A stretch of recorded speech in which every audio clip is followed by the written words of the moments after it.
तपाईहरु एउटा बाइक किन्दै हुनुहुन्छ अथवा गाडी किन्दै हुनुहुन्छ भने पावर बढी भएको गाडी मोटरसाइकल किन्ने अथवा टर्क बढी भएको मोटरसाइकल किन्ने।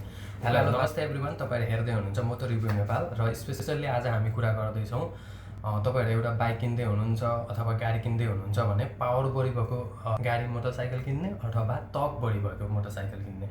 उकालो बाटोमा हिँड्नको लागि चाहिँ कस्तो खालको मोटरसाइकल किन्ने र सम्म बाटोमा हिँड्नको लागि चाहिँ कस्तो खालको मोटरसाइकल किन्ने त।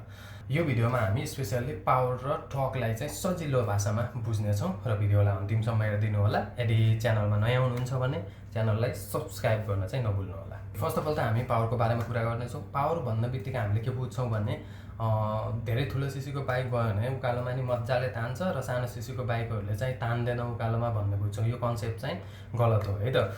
पावर भन्न बित्तिकै पावरले चाहिँ के गर्छ भने स्पिड निर्धारण गर्छ है। स्पिड ओके, बाइक कति स्पिड कुद्ने भन्ने मात्रै निर्धारण गर्छ पावरले। जस्तै यसैलाई सजिलो तरिकाले बुझ्ने हो भने चाहिँ हामी यहाँनिर फर एक्जाम्पल दुईवटा इन्जिन लिन्छौं। यो चाहिँ 250 सीसी को इन्जिन हो भने यो चाहिँ 150 सीसी को इन्जिन हो। अब यसलाई यिनीहरु दुईवटामा हामीले सेम साइजको चाहिँ टायरलाई कनेक्ट गर्छौं र यो दुईवटै सीसी को इन्जिनलाई हामी घुमाउँछौं। ओके, अब 250 सीसी को इन्जिनलाई घुमायौं भने अथवा स्टार्ट गर्यौं भने यसले चाहिँ 1 सेकेन्डमा यो टायरलाई चाहिँ 5 पटक घुमाइदिन्छ है। 250 सीसी को इन्जिनले 1 सेकेन्डमा यो व्हीललाई चाहिँ 5 पटक घुमाइदिन्छ भने यहीँनिर 150 सीसी को इन्जिनलाई स्टार्ट गर्यौं भने 150 सीसी को इन्जिनले यो व्हीललाई 1 सेकेन्डमा 3 पटक मात्र घुमाउँछ। अब बुझ्नु भयो नि त।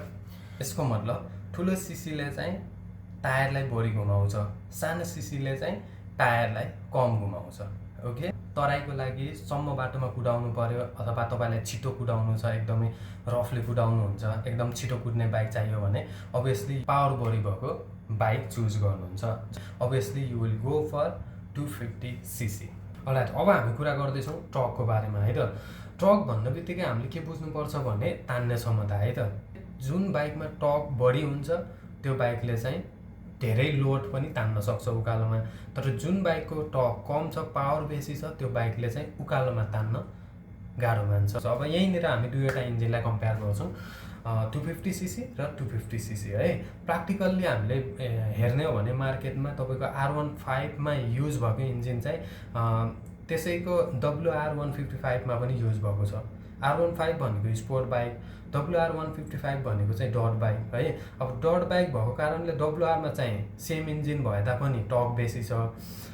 स्पोर्ट बाइक भएको कारणले गर्दाखेरि R15 मा चाहिँ सेम इन्जिन भए पनि पावर बेसी छ। अब बुझ्नु भयो नि त। सो यसैलाई हामीले सजिलो तरिकाले बुझाउनको लागि चाहिँ 250 सीसी र 250 सीसी सेम इन्जिन छन्, तर पावर यसमा चाहिँ पावर बेसी छ, यसमा चाहिँ टर्क बेसी छ। ओके, अब यो दुईवटा हुन त एउटै क्यापेसिटी भएको इन्जिन हो 250 सीसी 250 सीसी, तर के भयो, पावर बेसी भयो, टर्क बेसी भयो। ओके, अब यिनीहरुलाई दुईटालाई चाहिँ एउटै उकालोमा चढायौं भने पावर बेसी भएको बाइकले चाहिँ दुईजना मात्रै तान्छ, दुईजना मात्रै तान्यो भने टर्क बेसी भएको बाइकले चाहिँ 3 जना हालेर पनि मज्जाले तान्छ के। तर यहीँनिर पावर बेसी भएको बाइकमा चाहिँ 3 जना हाल्यो भने तान्दैन, स्ट्रगल गर्छ। अब बुझ्नु भयो नि त। टर्कले चाहिँ लोड बढी तान्ने भयो, पावरले चाहिँ के गर्ने भयो, स्पिड बढी कुरा छिटो कुद्ने भयो के। अब यहीँनिर फेरि सिधा बाटोमा लग्यौं भने चाहिँ के हुन्छ भने टर्क वाला इन्जिन चाहिँ छिटो कुद्दैन। अलिकति यिनीहरु दुईवटामा रेस लगायो भने है, यदि सम्म बाटोमा लगेर यिनीहरु दुईवटामा रेस लगायो भने फेरि अगाडि के हुन्छ, पावर वाला इन्जिन चाहिँ पावर वाला बाइक चाहिँ अगाडि हुन्छ। बुझ्नु भयो नि त। पावर भन्न बित्तिकै एकदमै स्पिड कुद्छ, तर टर्क भन्न बित्तिकै रफ्तारमा कुद्छ, तर तान्ने क्षमता चाहिँ बढी हुन्छ। अब बुझ्नु भयो। सो फाइनल डिसिजन के हुन्छ भन्दाखेरि यदि तपाईहरु टराईको लागि हैन सम्म बाटोमा कुद्नुहुन्छ, पिच बाटोमा कुद्नुहुन्छ भने चाहिँ तपाईहरुलाई चाहिने भनेको पावर बेसी वाला इन्जिन हो।